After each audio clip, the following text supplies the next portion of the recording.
சிவாய. தென்னாட்டுடைய சிவனே போற்றி, எந்நாட்டவர்க்கும் இறைவா போற்றி. அன்பு உறவுகளுக்கு அன்பான வணக்கங்கள். இன்று நம் தரிசனத்திற்காக இந்து மதத்தின் முதன்மையான தெய்வங்களில் ஒருவரான அந்த ஈசன் பரமேஸ்வரனை பற்றி தெரிந்து கொள்ளலாம். இவர் திருமூர்த்திகளில் அழிக்கும் கடவுளாக அறியப்படுகிறார். இருப்பினும் அழித்தல் என்பது உலகியலை முடிவுக்கு கொண்டு வருதல் மட்டுமல்லாமல் மாற்றம் மற்றும் புதிய படைப்புக்கான பாதையை உருவாக்குவதையும் குறிக்கிறது. சிவபெருமானின் முக்கியத்துவம். மாற்றத்தின் கடவுள். பழையவற்றை அழித்து புதியவற்றை உருவாக்கும் சக்தியாக சிவன் கருதப்படுகிறார். இது வாழ்க்கை சுழற்சியின் ஒரு முக்கிய அங்கமாகும். யோகிகள் மற்றும் துறவிகளின் தெய்வம்.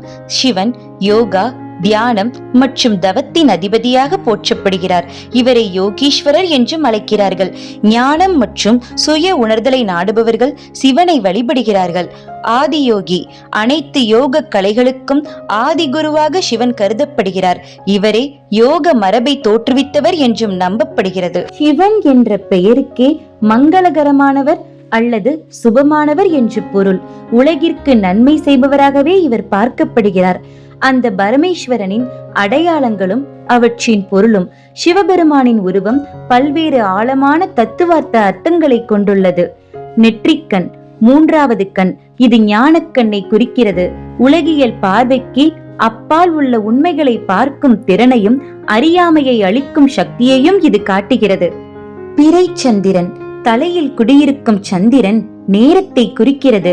சிவன் காலத்தை கடந்தவர் என்பதையும் அதே சமயம் காலத்தின் சுழற்சியில் பங்கு கொள்பவர் என்பதையும் இது உணர்த்துகிறது. கங்கையாறு. சிவபெருமானின் சடையில் இருந்து கங்கை நதி பாய்கிறது. இது புனிதத்தையும் பிரபஞ்ச நதியையும் குறிக்கிறது. பாம்பு. கழுத்தை சுற்றியுள்ள பாம்பு சாகாமை, மறுபிறப்பு மற்றும் குண்டலினி சக்தியை குறிக்கிறது. நீலகண்டன். நீல கழுத்து. பார்க்கடலை கடையும் போது வெளிப்பட்ட விஷத்தை உலகை காக்க விளங்கியதால் அவரது கழுத்து நீளமானது. இது தியாகத்தையும் உலக நலனுக்காக ஆபத்தை ஏற்கும் தன்மையையும் காட்டுகிறது. புலியின் தோலை ஆடையாக அணிந்திருப்பது உலகியல் ஆசைகள் மற்றும் அகந்தையை வென்றதை குறிக்கிறது. திரிசூலம். சிவன் கையில் ஏந்தியிருக்கும் திரிசூலம் 3 குணங்களான சத்வம், ரஜஸ், தமஸ் ஆகியவற்றை கட்டுப்படுத்தும் சக்தியையும் படைத்தல், காத்தல், அழித்தல் ஆகிய 3 தொழில்களையும் குறிக்கிறது. உடுக்கை. இது பிரபஞ்ச ஒளியான ஓம்காரத்தை உருவாக்குவதையும் படைப்பின் தொடக்கத்தையும் குறிக்கிறது. சிவலிங்க வடிவம் ஈசனின் வழிபாட்டில் மிகவும் முக்கியமானது. லிங்கம் என்பது உருவமற்ற எல்லையற்ற பரம்பொருளை குறிக்கிறது.